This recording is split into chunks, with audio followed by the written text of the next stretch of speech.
your expectations for your China president? What do you? At what point are you done negotiating with Iran? Well, we're going to see what happens. We're only making a good deal. We have their military is gone; it's wiped out, and we're only going to make a good deal, and we'll see what happens. But I believe that one way or the other, it's going to be very good for the American people, and I think actually very good for the Iranian people. Are you reconsidering the Pakistanis as mediators? No, they're great. What? I think they're great. Mr. I think President. the Pakistanis have been great. The Field Marshal and the Prime Minister of Pakistan have been absolutely great. What, Mr. President, what is your message to President Xi as it relates to the Iran war? Well, I think number one, we're going to have a long talk about it. I think he's been relatively good, to be honest with you. You look at the blockade, no problems. They get a lot of their oil from that area. We've had no problem, and he's been a friend of mine. He's been somebody that we get along with. And I think you're going to see that good things are going to happen. This is going to be a very exciting trip. A lot of good things are going to happen. Mr. President. Do you think he needs to intervene at all with the Iranians? I don't Do you think think he can does, help no. in any way? No, I don't think we need any help with Iran. We'll win it one way or the other. We'll win it. President. We'll win it peacefully or otherwise. Their Navy's gone. Their Air Force is gone. Every single element of their war machine is gone. They've killed a lot of people. They've killed 42,000 people at least over the last month and a half. We win. Mr. President. No matter how you cut it. Mr. President, what do you think? Do you believe, Mr. Kurdi, sir, Mr. President, do you believe your visit to China will impact of international economy and price of oil? It's going to be a positive. We're going to have a very good meeting. I spoke with President Xi. We both look forward to the meeting. It's going to be great. And Mr. President, All right, Mr. President, what is going to be your red line to end the ceasefire for you? What will it take to pull the plug? Well, we're going to see, and we'll be thinking about it on the flight, and we'll be thinking about it for the next little while. But we've beaten their military very soundly. That's over with. The blockade is very effective. It's been 100% effective. And one way or the other, it's going to work out very well. It's going to work out very well. I think you're going to have so much oil, you're going to have a gusher of oil like you've never had before. So when oil goes up a little bit, I thought it would go up much more. If you go back 3-4 months ago, when we were contemplating, we assumed oil would go much higher. Yesterday it was at $99. And if you think about it, I would have taken that all day long because it's very simple. Iran cannot have a nuclear weapon. They will not have a nuclear weapon. They know that. They've agreed to that. And then that's not what they said to me when it came to pay. We don't play games. They're not going to have a nuclear weapon. Mr. President, you promised to bring inflation down. It's now at its highest level in 3 years. Are your policies not working? What's happening? Policies are working incredibly. If you go back to just before the war, for the last 3 months, inflation was at 1.7%. Now, we had a choice. Let these lunatics have a nuclear weapon. If you want to do that, then you're a stupid person, and you happen to be. I mean, I know you very well. Anybody that wants them to have a nuclear weapon is a stupid person. So we said we're going to take the greatest stock market in history, and we're going to go down a little bit, and actually that turned out to be incorrect because our stock market is now at the highest point in history, which frankly surprised a lot of people. It's a very simple message. Iran cannot have a nuclear weapon, and they won't have a nuclear weapon, and that's 100%. Their Navy is gone, their Air Force is gone, their anti-aircraft is gone, their radar is gone, their leaders are gone. They're all gone. Iran will not have a nuclear weapon.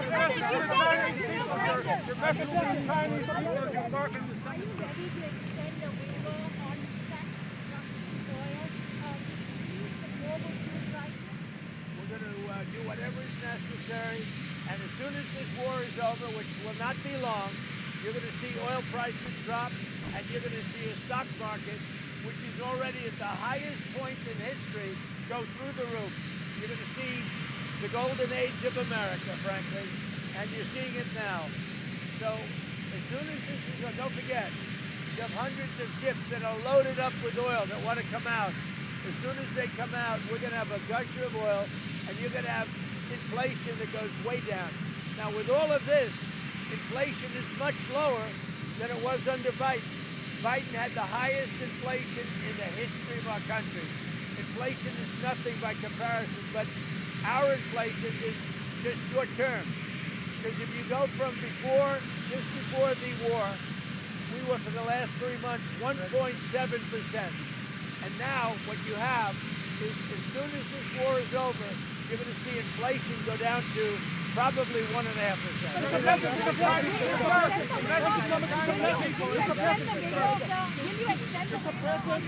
message is live. Thank you so much, Mr. President. Mr. President, yesterday you said you get the Kurds arms from the Kurdish for themselves.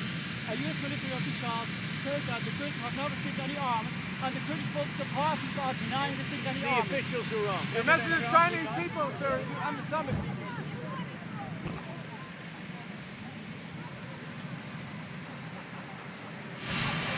How's that different than your ballroom? So what happened is we have a ballroom that's under budget. It's going up right here. I've doubled the size of it because we obviously need that. And we're right now on budget, under budget, and ahead of schedule. I doubled the size of it, you dumb person. Double the size. You are not a smart person. Right over here. Wait a minute. Right over here. And based on a lot of things that have happened over the last year, we doubled the size of the ballroom. So we're going to have a ballroom that's appropriate for the White House. We doubled the size. The ballroom now is ahead of schedule, and it's a little bit under budget, depending on the finishes that we use. Does the president of Cuba have his days numbered? Does the president of Cuba have his days numbered? Well, they're not doing well. Cuba is not doing well. It's a failed nation, and we'll be talking about Cuba at the right time. Mr. President,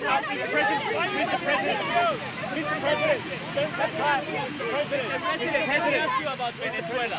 Some Venezuelans are concerned that there are some political prisoners still in their prison. Would you do something about that? Are you concerned? We're going to get them all out. And I'll tell you what, Delcy's doing a great job. The people of Venezuela are thrilled with what's happening. They can't even believe it. They're dancing in the streets. And as you know, we have Exxon, we have Chevron, we have all of the big companies going in. And Venezuela now is making more money than they've made in the last 25 years. And the political prisoners will come out? As you know, they let a lot of the political prisoners out, and the rest will be coming. Thank you. Did you ask Marty McCary to resign, sir? Or did you fire your FBI Well, I don't want to say, commissioner? but Marty's a great guy. He's a friend of mine. He's a wonderful man, and he's going to be off. And the assistant, the deputy, is taking over temporarily until we find. Everybody wants that job. It's a very important job. Marty's a terrific guy, but he's going to go on and he's going to lead a good life. He was having some difficulty.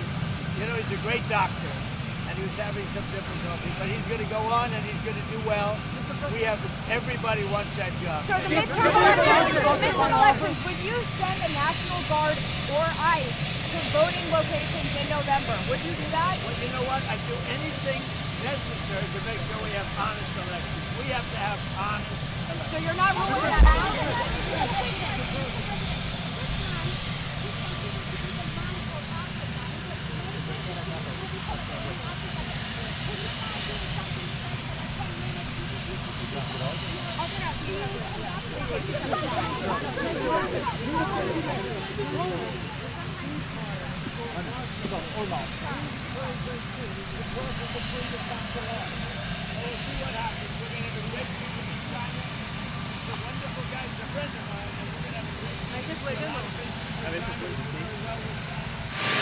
And they do well with us, and the relationship is very good. We are going to have a great meeting. Do you think he's got what it takes to convince the Iranians? Whatever he can do to help the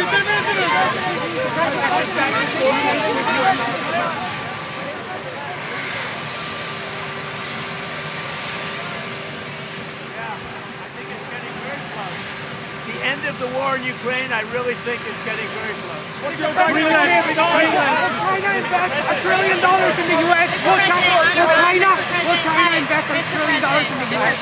When you're negotiating.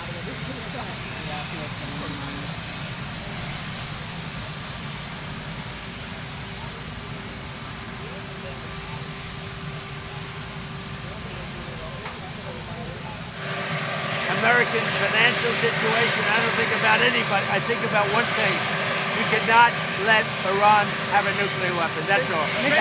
That's the only thing that goes on. Mr. President, will China invest $1 trillion in the U.S. or NATO? What is more broken, NATO or OPEC? Well, OPEC is having some difficulty right now because one of those things, but that has nothing to do with me. NATO was very disappointing to me. NATO was not there when we wanted them. We don't need NATO. We don't need NATO. But if we did need them, they just weren't there. He can help and contribute to a deal with Iran? He could. I mean, it might be. I don't think we need any help with Iran, to be honest with you. They're defeated militarily, and they'll either do the right thing or we'll finish the job. They're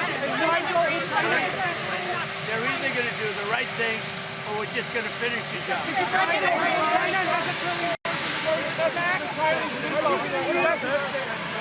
message, sir, to the Chinese people as you embark on this summit, that we're going to have a great relationship for many, many decades to come. My relationship with President Xi is a fantastic one. We've always gotten along, and we're doing very well with China. And working with China has been very good. So we look forward to it. As you know, President Xi will be coming here toward the end of the year. So that'll be exciting too. I only wish we had the ballroom finished. The ballroom is right on budget and ahead of schedule, but I wish we had it finished now. You also may want to do one other thing. You may want to go see the reflecting pool, because that's under construction, and for the first time since 1922, it's going to work properly. sure, and the gas tax in Congress.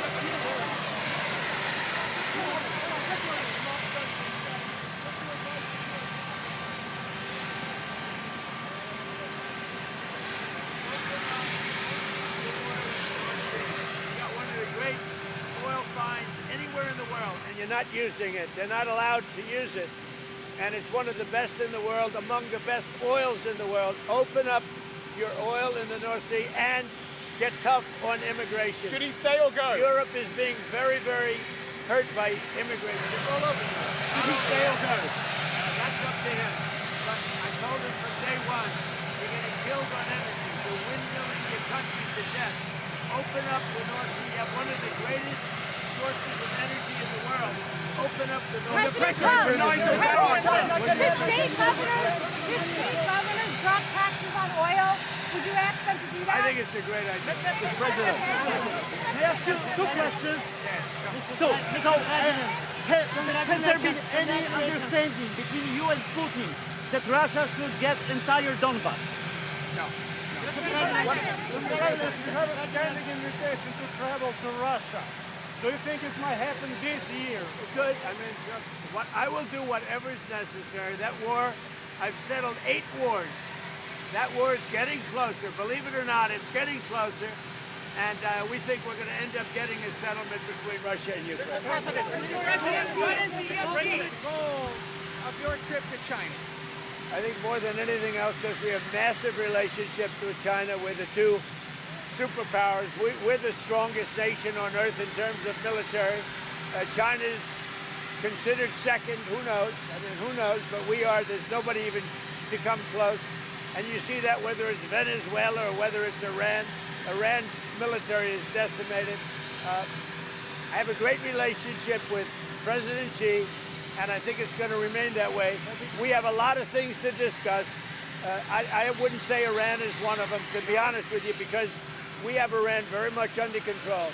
We're either going to make a deal or they're going to be decimated. So one way or the other, we win. But we're going to be talking with President Xi about a lot of different things. I would say more than anything else will be trade. Just to clarify, did you say earlier that the only thing that matters to you when it comes to Iran is a nuclear weapon. You're not considering the financial impact of this war on Americans? The most important thing by far, including whether our stock market, which, by the way, is at an all-time high, but including whether or not our stock market goes up or down a little bit, the most important thing by far is Iran cannot have a nuclear weapon. What about the pressure on Americans and prices right now? Every American understands. Americans, how they're feeling about every what American. Food Are you listening to me? Every American understands, and they just had a poll, like 85%, which is surprising. It's only that they understand that Iran cannot have a nuclear weapon. If Iran has a nuclear weapon, the whole world would be in trouble because they happen to be crazy. They're not going to have a nuclear weapon. Now, if the stock market goes up or down a little bit, the American people understand it. When it's over, you're going to have a massive drop in the price of oil, which a lot of people thought would be higher. And I mean, it was $100. It was $99 yesterday, which is low, which is relatively low. When this war is over, oil is going to drop. The stock market's going to go through the roof. And truly, I think we're in the golden age right now. You're going to see a golden age like we've never seen before. The minute it's announced, and I'll be the one to announce it because I'm the one that makes that decision, I could leave right now, and it would take them 25 years to rebuild their country. But I don't want to do that. I want to have it complete and total. So you ready? As soon as this war is over, you're going to see numbers like you've never seen. I know how much you value loyalty. I know how much you value loyalty. Are you comfortable with people serving in the military if they personally oppose the Iran war or you? It doesn't mean I'm happy about it, but One last question. I live with a lot of different To voters who are confused about the changing maps, the changing dates, and the African Americans concerned that this is going to draw black members of Congress off the map, what do you say? Well, I think it's been a wonderful process. They've been the Democrats, or as I call the Democrats, because they are dumb in so many ways. They've redistricted for years, and now we took our shot, and it looks like we're going to pick up a lot of seats, and that's a good thing. That's a good thing. We want voters to have their choice. We want fair voting. We want fair elections. The Democrats have been cheating on elections for many years, and all we're doing is winning. Thank you.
It's definitely not him, right? No, he's the second.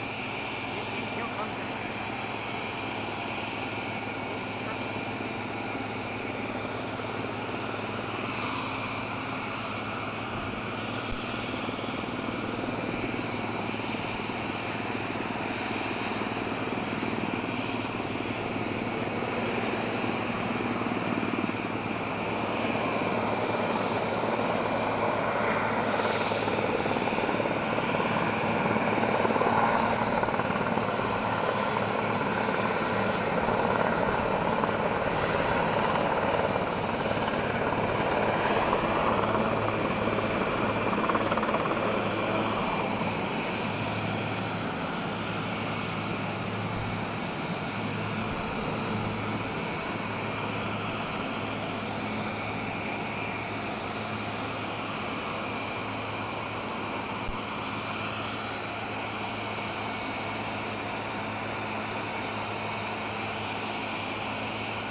Delay in between first